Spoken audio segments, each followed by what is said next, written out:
ప్రభు అయిన యేసుక్రీస్తు నామములో మీ అందరికీ శుభాభివందనాలు తెలియపరుస్తున్నాను. అవమానాన్ని ఘనతగా మార్చిన ఆ రాతి బాణ లేదా ఆ కొండ, దేవునికి స్తోత్రం. యేసు ప్రభువారు ఆయన కానాను అనే ఊరిలో ఒక వివాహానికి ఆయన హాజరయ్యాడు. ఆయన పిలువబడ్డాడు. ఆయనతో పాటు ఆయన శిష్యులు కూడా పిలువబడ్డారు. అయితే ఆ వివాహానికి ఆయన పిలువబడినప్పుడు చాలా ఘనంగా వివాహం జరుగుతూ ఉంది. ఆ జరుగుతున్న సమయంలో సడన్గా ఆ వివాహంలో ఒక కొరత ఏర్పడింది, ఒక కొదవ ఏర్పడింది. ఆ కొదవ ఏంటంటే ద్రాక్షరసం అయిపోయింది.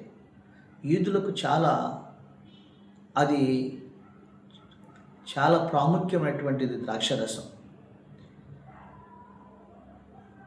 అక్కడ ఆగిపోయినప్పుడు అది వెంటనే తయారు చేసేది కాదు, అది కొన్ని నెలలుగా ముందుగానే తయారు చేస్తారు.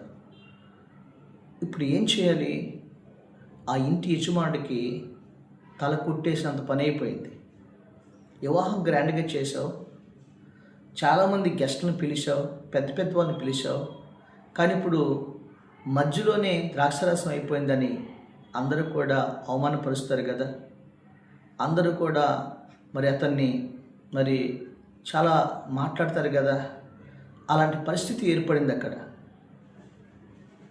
అయితే ఆ యొక్క ఇంటి యజమానుడు, ఆ విందు యజమానుడు తన పరిచారకులను తల్లైన మరియ దగ్గర పంపించి, అమ్మ, ఒకసారి మీ కుమారుడైన యేసు ప్రభు దగ్గరికి వెళ్ళి ఈ సంగతి చెప్పమని అడిగారు. అక్కడ కామెంటరీలో కొంతమంది భక్తులు చెప్తారు, ఒక రకంగా మరియకి వాళ్ళ బంధువులు, అందుకని పెత్తనం ఎక్కువ శాతం మరియకి అక్కడ ఉంది. అయితే మరియ యేసయ్య దగ్గరికి వెళ్ళి, ఇలా ద్రాక్షరసం అయిపోయింది బాబు అని అడిగితే యేసయ్య ఒక మాట అంటాడు, అమ్మా, నాతో నీకేం పని, నా సమయం ఇంకా రాలేదులే అని అడుగుతాడు. అప్పుడు యేసు ప్రభువారు చెప్పినట్లుగానే తల్లి అయిన మరియ వచ్చి కూర్చుంటుంది. ఈ పరిచారకులు వెళ్ళి అడుగుతాడు, ఇందు యజమానులు అడుగుతాడు, అమ్మ, ఏమన్నారు మీ కుమారుడైన యేసు ప్రభువారు ఏమన్నారు అని అడిగితే ఆ తల్లి అంటుంది, ఆయన మీతో ఏం చెప్తాడో మీరు అది చేయండి అని చెప్తుంది. అప్పుడు వీరు వెళ్ళి యేసు ప్రభు దగ్గర అడుగుతారు, అయ్యా ఏం చేయమంటావు అడిగితే అప్పుడు యేసుక్రీస్తు ప్రభువారు ఆ వివాహములో ఆ కొరతను తీర్చడానికి, ఆయన ఒక అద్భుతం చేయటానికి ఆయన ఎన్నుకున్న సాధనం, ఏర్పరచుకున్నటువంటి సాధనం, ఆయన కన్ను దృష్టి అక్కడ 6 రాతి బాణలు ఉన్నాయి. జాగ్రత్తగా వినండి, 6 రాతి బాణలు ఉన్నాయి. ఆయన రాతి బాణల మీద ఆయన దృష్టి పడింది. అందరూ అనుకుంటున్నాడు ఆయన ఏం చేస్తారు అనుకున్నారు. చూడండి, రాతి బాణలు ఉన్నాయి. 2వ అధ్యాయం, యోహాను సువార్త 2వ అధ్యాయము 2వ అధ్యాయం చూడండి, 6వ వచనం. యూదుల శుద్ధీకరణాచార ప్రకారము 2-3 తూములు పట్టు 6 రాతి బాణలు అక్కడ ఉంచబడి ఉండెను. దేవుని స్తోత్రం. రాతి బాణలు అక్కడ ఖాళీగా ఉన్నాయి. అసలు ఈ రాతి బాణలు దేనికోసం అక్కడ పెట్టారంటే, యూదులు చాలా నిష్ఠగా ఉంటారు. వాళ్ళు ఏ పని చేసినా శుద్ధీకరించుకుంటారు. వారు భోజనం చేసే ముందు ఖచ్చితంగా వాళ్ళు కాళ్ళు కడుక్కుంటారు. ఆ శుద్ధీకరణ కోసం ఎంట్రన్స్లో రాతి బాణలను పెట్టారు అక్కడ. అయితే యేసు ప్రభు ఆ వివాహంలో కూర్చున్నాడు, కానీ దేవుని కనుదృష్టి ఏటి మీద పడిందంటే రాతి బాణల మీద పడింది. వెంటనే పరిచారకులను పిలిచి, మీరు 7వ వచనం, ఆ బాణలు నీళ్లతో నింపుడని వారితో చెప్పగా. దేవుని స్తోత్రం. ఇదేంటయ్యా అనుకోవచ్చు కదా. రాతి బాణలు, జాగ్రత్తగా వినండి, ఈ రాతి బాణల నిండా, ఈ ఖాళీగా ఉన్న ఈ రాతి బాణల నిండా ఏం చేశారంటే నీళ్లను నింపారు. దేవుని స్తోత్రం. నీళ్లను నింపారు. అయితే దేవుడు ఈ ఖాళీగా ఉన్న పాత్రలను ఉపయోగించుకుంటున్నాడు. శుద్ధీకరణ కోసం ఉపయోగించిన పాత్రలను దేవుడు ఉపయోగించుకుంటున్నాడు. అక్కడ ఎప్పుడైతే నింపారో యేసయ్య అన్నాడు, ఆ నీటిని తీసుకుని వెళ్ళి మీరు వడ్డించాలని చెప్పాడు. వడ్డిస్తే అద్భుతంగా వాళ్ళందరూ కూడా ఏమన్నారంటే హిందూ యజమాని గణపరుస్తున్నారు.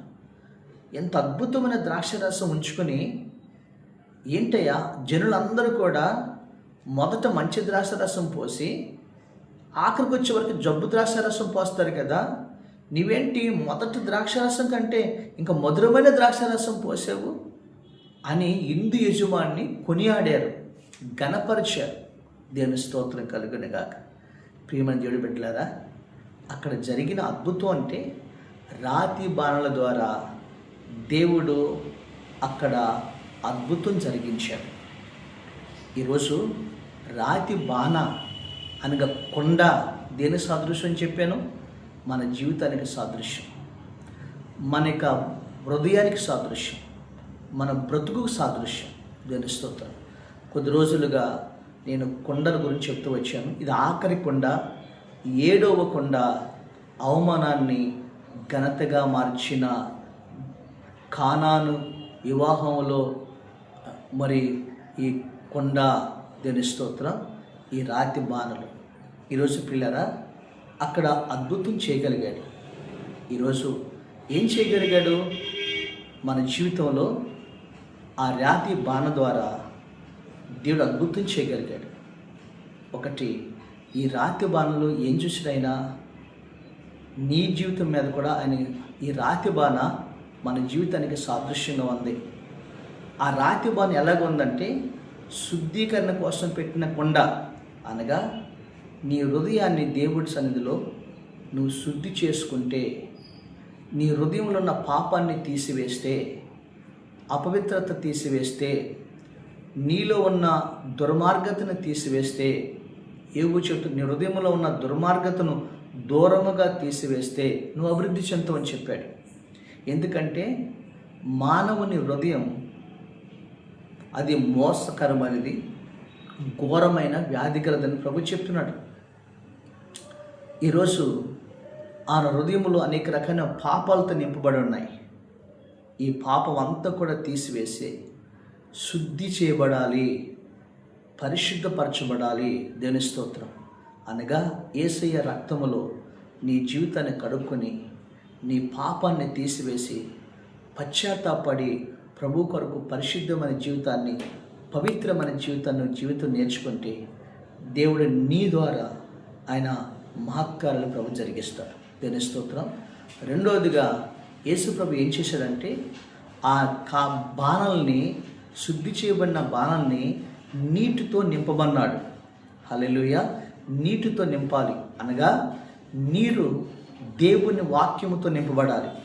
నీవు మారుమనసు పొంది బాప్తిసం పొంది నువ్వు పరిశుద్ధాత్మతో నింపబడాలి. అనగా ఇంకెప్పుడు కూడా లోకము ఆలోచనతో నింపకూడదు, లోక సంబంధమైన ఆచారాలతో నింపకూడదు. నీ తలంపులన్నీ కూడా మనం సెల్ ఫోన్లు చూస్తూ ఆ పాపాన్ని రేపుకుంటాం, లోకంతో నింపబడుతూ ఉంటాం. తలంపులన్నీ కూడా చెడిపోయిన తలంపులు ఉంటాయి. నీవు దాంతో నింపుకోకుండా దేవుని వాక్యముతో నింపబడాలి, నిండుగా నింపబడాలి, పరిశుద్ధతో నింపబడాలి, పరిశుద్ధాత్మతో నింపబడాలి. నీ రాతి బాణలు ఎప్పుడు కూడా దేవుని వాక్యముతో నింపబడాలి. దేవుని స్తోత్రం. అందుకని దావీదు అంటాడు, నీ వాక్యము నా హృదయంలో ఉంచుకొని ఉన్నాను కాబట్టి నేను పాపము చేయను అంటాడు ఆయన. హల్లెలూయా. నీ వాక్యం నా హృదయంలో ఉంచుకున్నాను కాబట్టి నేను పాపం చేయనని ప్రభు చెప్తాడు. అలాగే నీ హృదయంలో దేవుని వాక్యాన్ని నువ్వు నింపుకోవాలి. దేవుని స్తోత్రం. మూడవదిగా యేసయ్య చెప్పిన పని నువ్వు చేయాలి, ఆ వాక్యానుసారంగా జీవించాలి. ఆ నీటిని తీసుకెళ్ళి ఆయన వడ్డించమన్నాడు. అనగా నీవు యేసయ్య ఏం చెబుతాడో ఆ పని చేయాలి, వాక్యానుసారంగా జీవించాలి, పరిశుద్ధాత్మ దేవుడు నడిపించినట్లుగా నడవాలి, సత్యములో నడవాలి. అనగా ఆయన సన్మార్గములో నడవాలి, సత్ప్రవర్తనలో నడవాలి. దేవుడు ఏం చెబుతాడో ఆయన చెప్పినట్లుగా నువ్వు నడవాలి. దేవుని స్తోత్రం.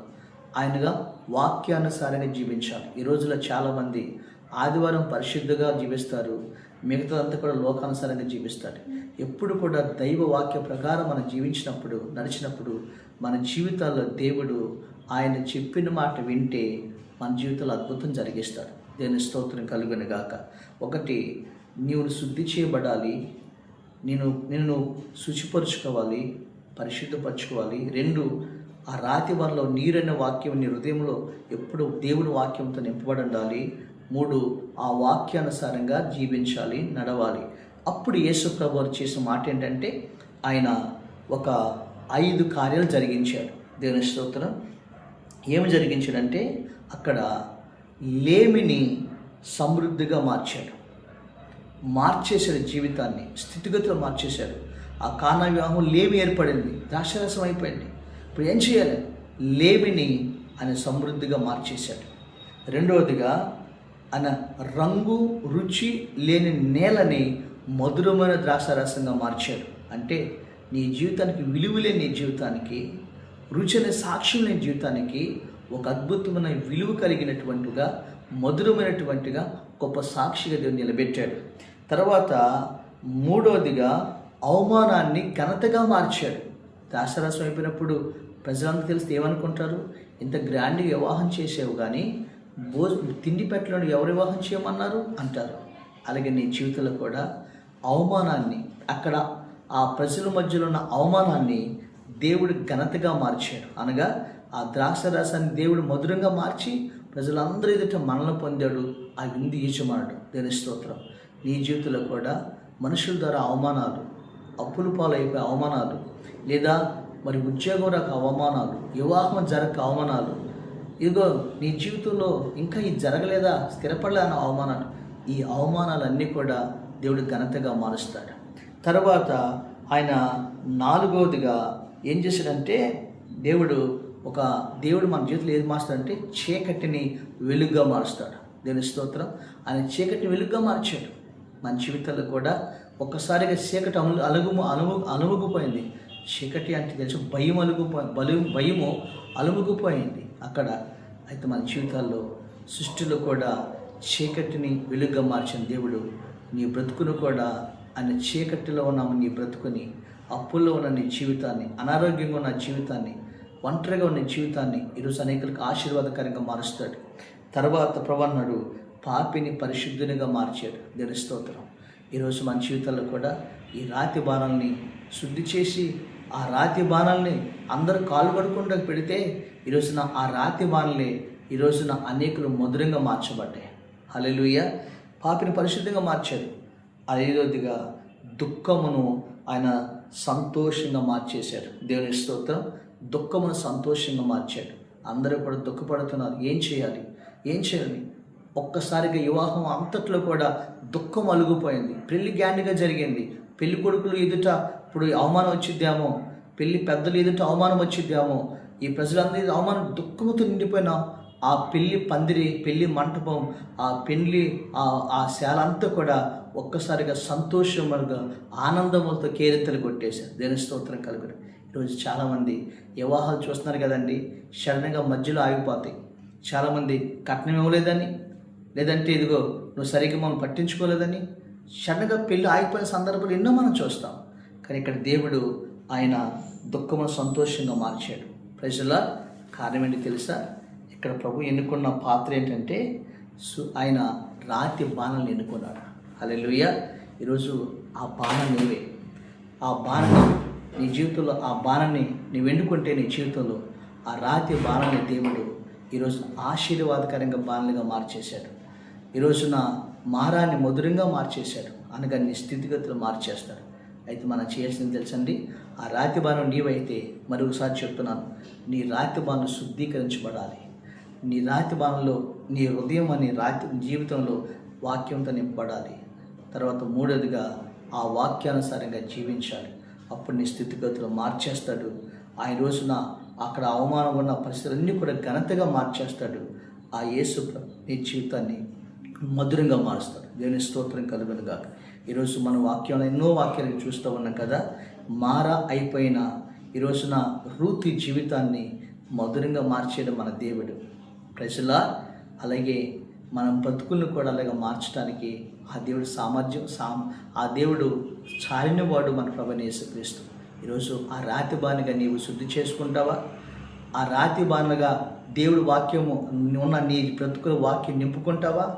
ఆ రాతి బాణలో వాక్యం నింపని నీవు ఆ వాక్యానుసారంగా జీవిస్తే నీ స్థితిగతులు మన జీవితాన్ని దేవుడు మార్చగలవాడైనా. అలాగే నీ పరిస్థితులు స్థితిగతులు అన్నీ మారుస్తాడు. ఎలా మార్చండి? అప్పు చేసిన నిన్ను అప్పిచ్చేదానిగా మారుస్తాడు. ఈరోజున తోకగా ఉన్న నిన్ను తలగా మారుస్తాడు. ఏలికి కిందన నిన్ను ఏలుబడి చేసేవారిగా మారుస్తాడు. కిందవాడిగా ఉన్న నిన్ను పైవాడిగా మారుస్తాడు ఆ దేవుడు మన ప్రభువైన యేసుక్రీస్తు. ఈరోజు నీ రాతి బానిలోనికి ఆ యేసయ్యని, పరిశుద్ధమైన దేవుణ్ణి ఆహ్వానించు. ఆ రాతి మనం శుద్ధి చేసుకో, వాక్యంతో నింపు, వాక్యానుసారంగా ప్రభుని వెంబడించు. కానాను వివాహంలో అక్కడ ఏ విధంగా నీటిని ద్రాక్షరసంగా మార్చాడో నీ స్థితిగతులన్నింటినీ కూడా దేవుడు ఆనందంగా మార్చి అనేకులకు నిన్ను మధురముగా, ఆశీర్వాదకరంగా, ఘనతగా దేవుడు మార్చునుగాక.